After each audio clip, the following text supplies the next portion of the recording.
Hi everyone, it's Fjordström. In this video I'll be showing you my iPad setup, both with my iPad Pro as well as my iPad Air 2, which represents all the Lightning iPads out there. Often I get comments asking what dongle you use, what mouse can you recommend, all those questions about accessories, and I haven't actually done a video yet about this, so I thought that maybe just do it now. So let's get started.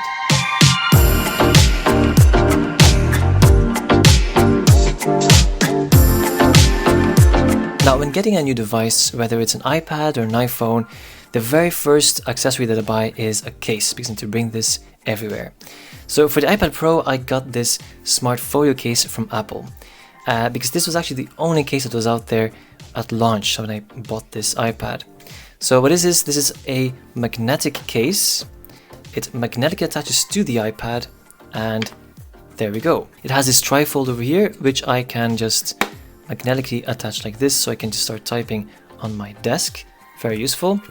And at the back over here we have this cutout. Now for the 2020 version you have an Apple logo, they put it back over here, and of course a larger cutout. But this is what you get with Apple's Smart Folio case.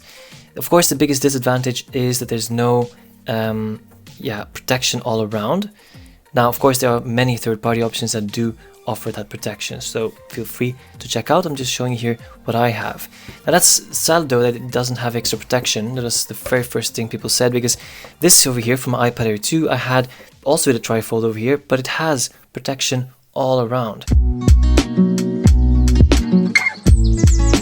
Now I do use my iPad Pro as my main device, so just using this smart case was fun in the beginning, but I needed more than this. I needed a keyboard case. Again, at launch you only have Apple stuff, so the very first thing I bought was the Smart Folio keyboard. But I do like about this one here is that it's super light, it's very very thin. There isn't any keyboard case that is, or you'll hardly find any keyboard case that is this thin and light. Personally, I enjoyed this keyboard very much, and there's no gap in between, so you can just eat while using your iPad, nothing will fall in between your keys. Now more recently, since iPadOS 13.4, Apple also has now mouse supports, and sadly there's no trackpad over here, so you might want to have a case with a trackpad. And there are actually only two options out there that actually use the smart connector that is in the iPad Pro, this one over here.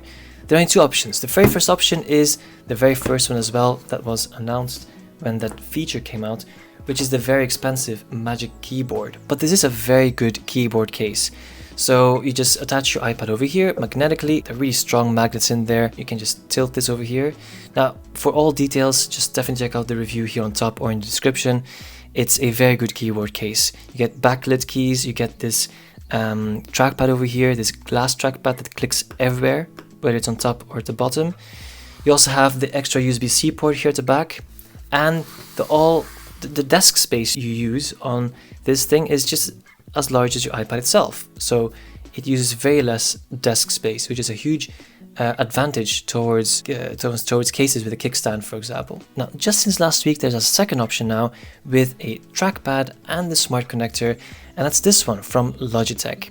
I'll put the link in the description, definitely check it out. The biggest pro is the price, a really good price. But you'll have to look at the pros and cons of each device. I'll put also a link in the description of this keyboard case, just in case you're doubting between both. Now, just in case you're here from iPad Air 2, the one that I bought for here is the one from Belkin, the Belkin Ultimate Pro QODE keyboard case. A very good case, a bit heavy maybe, but it does have everything you need. It magnetically attaches to the keyboard. You can also magnetically deattach it if you'd like. It was a very very good keyboard case. I currently don't have it, but I do have another one that I also recommend from Decoded. What I like about this one was that it's super compact. Now one more option is by not buying a keyboard case, but just buying a normal case and then using a Bluetooth keyboard whenever you need it. Now the one that I really like is this one over here. By the way, I'm not sponsored by Logitech, but I really enjoy their products. This over here is the Logitech K380. It's a very good keyboard. Although it is heavy, so I mainly use this at my desk for when I attach this to my screen and then I just put my iPad away. But if you're looking for a separate keyboard that you're going to leave at home or that you don't have a problem with carrying around all the time, this is a super good keyboard. You can switch between 3 devices You have all these media keys over here.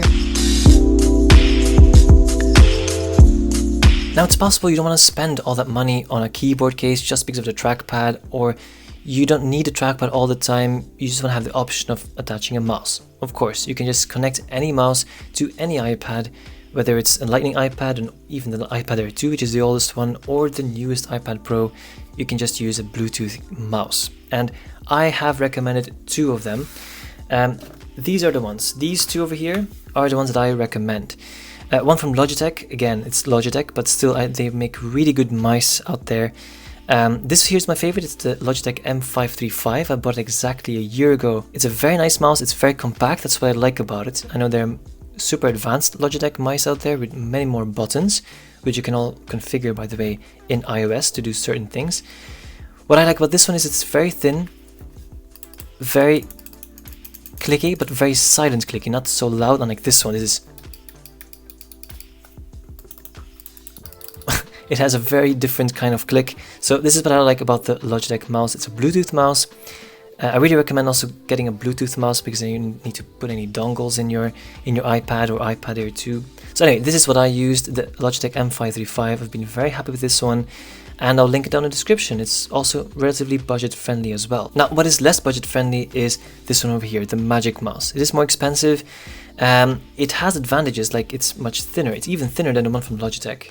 And this one is really thin, but this means you can just slip it in your pocket or in your backpack and you'll always have it with you. One more advantage that it has horizontal scrolling, so vertical and horizontal scrolling. Yeah, actually it's a huge touch surface over here, so you can just scroll even if you're down here or if you're up here, you can scroll anywhere, so that's really fun. It also detects your fingers, whether it's a right click or a left click. The disadvantage though is that you don't have like a third button like here. You can also click here for a third button, your scroll wheel, and some people just like the clickiness much more. Here you don't have like the 2 buttons. If you want to play games, for example, this isn't really the mouse that you should buy. Definitely buy this one then, or any other mouse with 2 buttons. Now, when it comes to the USB-C iPad Pro, the first dongle that I bought was just this one here from Apple for HDMI, USB-C for charging, and a USB-A port for connecting any external storage. And that was fine until I just wanted to connect more. Now, actually the dock I recommend the most, and I've already shown you before in other videos, is this one over here from Inateck. They sent me this last year and I made a video about it last year with a backpack as well and one of their iPad Pro cases. But this one here I really just kept on using after making that video. It's already a year ago, so I've already been using this for a year now, and it's a very good dock. And why exactly? Well, it has 2 USB-A ports, Ethernet port, SD, microSD, HDMI, and even a VGA, and one more USB-C port where I can attach this audio jack dongle, which means that I can connect a projector, a VGA projector, and still plugging audio to get the audio from my iPad to my projector and stereo system. And this is the real lifesaver. So this is a really very, very good dock. Alternatively, you can also use this for powering your iPad, just in case you don't have this iPad over here. Definitely a very good dock. Definitely check it out. Now, this is actually meant for computers, for MacBooks, for example, because this here has, or had, it's gone now I think, a built-in USB-C cable over here. Now, I removed it because I don't use it. It was a very short cable, which is very useful because it's all in one. But I removed it and I bought a separate cable that is slightly longer from Amazon Basics. I'll also link it in the description. It's a USB-C to USB-C over here, and the advantage is that I can just plug it in here, and like this.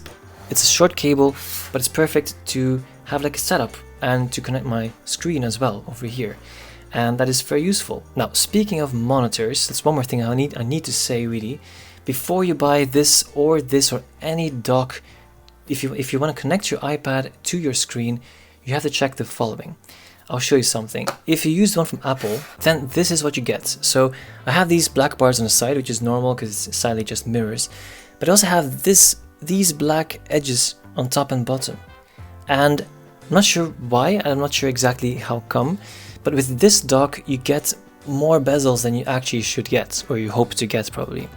Check out the difference with the one from Inateck over here. So let me connect now my Inateck. There are no black bezels over here, just the sides, which are also thinner by the way. So before buying a dongle or a dock, definitely check out if it will add extra bezels or not.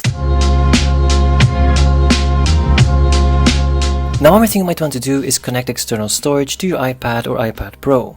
I've actually already made several videos and follow-up videos about that subject, so I will link them in the description, including the dongles and external hubs you need. Now specifically for USB-C iPads, I do recommend the Samsung T5, there's now even a T7, which has fingerprint recognition to be able to unlock your Samsung, but this is one that I have, the T5. It's a USB-C SSD, so that means you can just connect your USB-C cable, that is by the way also included.